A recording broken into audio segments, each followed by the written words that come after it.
রাস্তার দুপাশে গবাদি নয় যেন ময়লার মলমূত্র কিশোরগঞ্জ জেলার বাজিতপুর উপজেলার এক চলাচলে হুমায়পুর ইউনিয়নের অনুপযোগী হয়ে পড়েছে। হুমায়পুর ইউনিয়নে চলাচল করতে গিয়ে ড্রেনের পানি রাস্তার উপরে সারাক্ষণ লেগে। এলাকাবাসীর দাবি যথাযথ কর্তৃপক্ষ দ্রুত প্রয়োজনীয় ব্যবস্থা গ্রহণ করবেন এবং এই জনদুর্ভোগের হাত থেকে তাদের রক্ষা করবেন।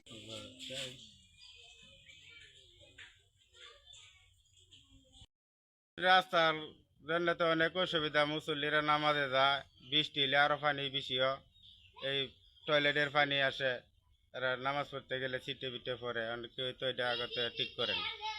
এই যারা এই চেয়ারম্যান মেম্বার আছে এরা কোনো ব্যবস্থা নেয় না? না, এরা ব্যবস্থা নেয় না, অনেক দিন ধরে এটা এরকম। আপনার জানা মতো এটা কতদিন ধরে অবস্থা? প্রায় 2-4-5 বছর ধরে। 5 বছর ধরে অবস্থা। আচ্ছা, রাস্তার এই অবস্থাতে আপনাদের চলাফেরা করতে কোনো অসুবিধা হয় না?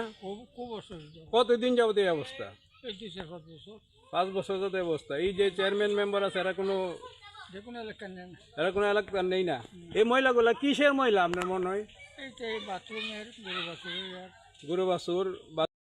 এই যে রাস্তাটা, এই রাস্তাটা দিয়া হুমায়পুর মাঝখান দিয়ে একটা মাত্র রাস্তা, যে রাস্তাগুলা হুমায়পুরের জনগণ সবাই চলাফেরা করে, এই রাস্তাটা এই করুণ অবস্থা।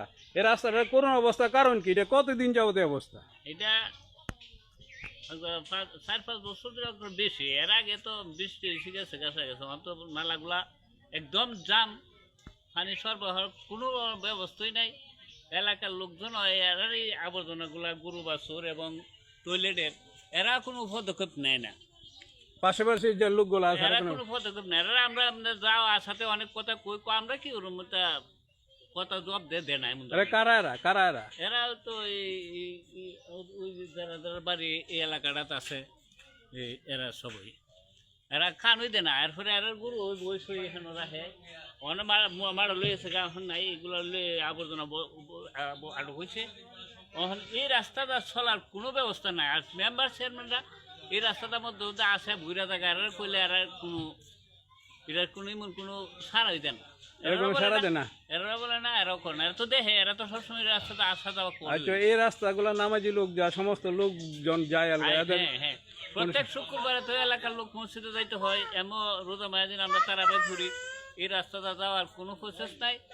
আমরা ওই রাস্তাটা বন্ধ বাড়ির ভিতরে জায়গায় ঢুকি, কিন্তু এই রাস্তা যাইতে হয়, কারণ কাছে যত গাড়ি যা অন্তত 10 হাত পর্যন্ত এটার পানি ছিটটাও পড়ে।